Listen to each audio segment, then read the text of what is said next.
Hello and welcome to the Hollywood Actor's Guide to Surviving the Film and Television Industry. I am your host, Jennifer Lynn Warren, an actor living here in Hollywood, California. And today we are going to start off talking about some advice that I hear is rampant being given to actors that I think can actually make you look almost like a fool in an audition room or in a meeting. So I want to warn you guys against it. And this advice goes something like this. Actors, if you have an audition, when you go into the audition room, you should start asking questions so that you can get, quote, more time with the casting director. So what does this look like on the casting director's side? What it's actually going to tell the casting director, if you're asking questions just to ask questions, just to spend more time with them, first of all, what it's going to say to them is that you're going to waste a lot of their time, because there are some actors that do that and it comes off very chit-chatty and it seems like you're desperate to stay in the room, and it just leaves such a bad taste in the casting director's mouth. Another problem that happens is that the casting director is going to assume that you either can't or won't or are too lazy to do your homework. So if you're just throwing out random questions about the character and motivation and this and that, that's your job as an actor. A casting director is not an acting coach. So if you're going in and you're saying, what do you think my motivation is? Or why is my character doing this? Unless you have not been given the information and it would really inform what or how your character would behave, it's not a legitimate question. And all it's going to say to the casting director is that you don't know how to do your work as an actor. They want actors that can come in, do their job, and then leave, because casting directors are so busy and they're on such a tight schedule and such a tight budget on top of that these days that they don't need anyone wasting their time, and they may not call you back in if you're going to go in and be a chatty Cathy, not do your work as an actor, not doing your homework, and then putting all the work on them. That's not what they're looking for. Now, that being said, if you have a legitimate question, if you're going in for like a Game of Thrones type series and you legit don't know how a word or like how to say House Baratheon, because maybe it's spelled weird and you just want to make sure you come off great, that is a perfectly reasonable and acceptable question. In fact, they're probably going to let you know right away, because everyone's probably going to be saying it wrong by the time that they get to you, unless you're one of the first or second actors to go.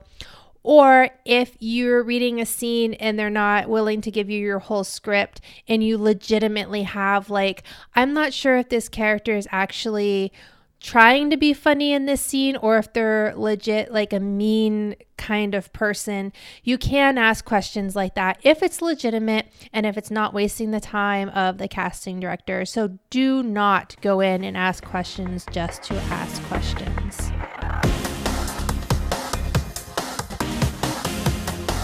Arthur C. Clarke said, "The only way of finding the limits of the possible is by going beyond them into the impossible."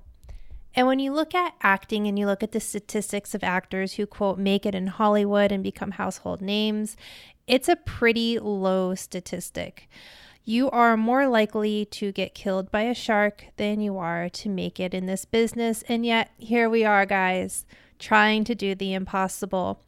But if that doesn't make you turn off this podcast and move back to Oklahoma, then there are a few things you need to get comfortable with. And one of the things is the financial, yes, burden, but sacrifice, I think, is a better word, that you must make for this career. And a lot of people are going to want to party. They're going to say, I deserve to go on vacation. I deserve to go home and see my family. I deserve this new Prada bag, or whatever your vice is. My advice is that you need to change the paradigm and the way you are thinking. And if you really want this career, you need to say, I deserve to have these new headshots. I deserve to have this real footage. I deserve to, et cetera, whatever it is that you need to do to make it, because you are going into waters that are fairly impossible, or at least improbable.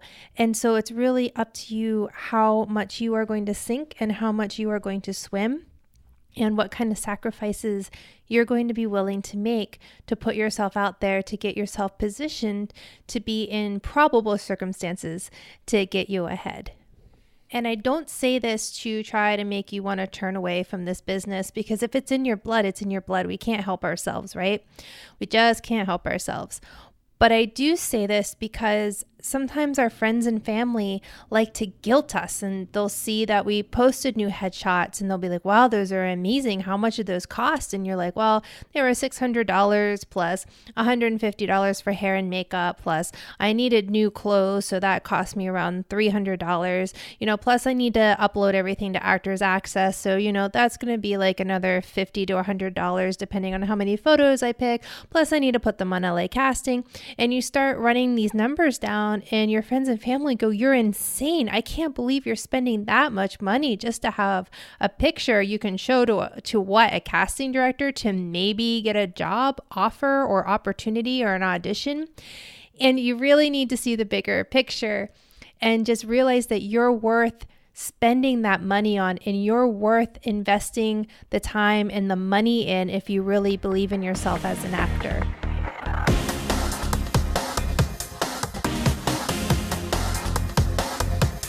Let's talk a little bit about approaching an audition and a little bit of scene study advice. So you get a script, and it's usually, just one scene. A lot of us are just going out for co-stars. Even if you're going out for guest stars, or even if you're going out for a lead, you're breaking everything down scene by scene by scene, right?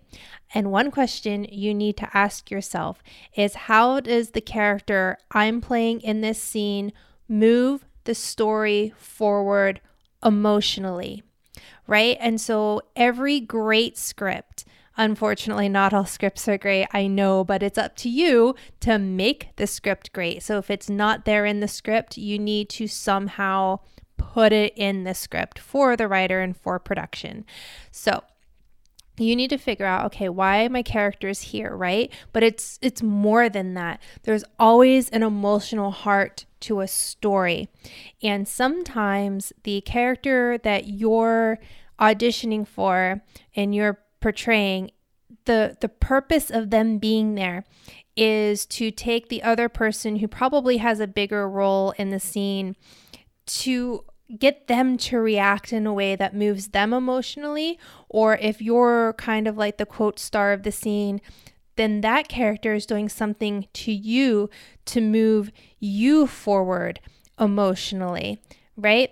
And so you have, of course, listening is very important for actors. Reacting is very important for actors, but it's deeper than that. You need to look and see if you can find what the emotional heart of the story is. It'll usually be in the synopsis if you don't get to read the whole script, and figure out where that heart is going in the script. And it doesn't even have to be, when I say heart, you're probably thinking, oh, a romantic story, or a love story, or a happy story. It doesn't need to be that at all. Just because I say heart, what I mean by that is the center emotion, what the entire script is about, the reason why the writer feels compelled to tell this story with these characters in this moment. Why are you here in this moment? How are you moving the story forward? And a lot of actors will do that. They'll be able to tell me why they're moving it forward. But if you want to go deeper and get really good at this whole acting thing, if you can figure out where the emotion, how you're moving it emotionally forward, your scene is going to be that much more powerful. And that's going to come from your point of view as a character, and how you feel about everything as a character, and how you're trying to change another person, because you're always trying to change another person in a scene. You're always trying to change another person in real life. That's why we have conversations. That's why we have opinions. You're always trying to, do something with that other person. So figure out where that heart is in that scene, and that is going to make your performance explode. Thanks again, guys, so much for listening. You can rate and review us on iTunes. It helps other people find us and it warms my heart. So do a good deed for the day and rate and review your favorite podcast on iTunes. That's all for now. You can follow us on Instagram at Hollywood Actors Guide. So break a leg out there and remember, you are not alone.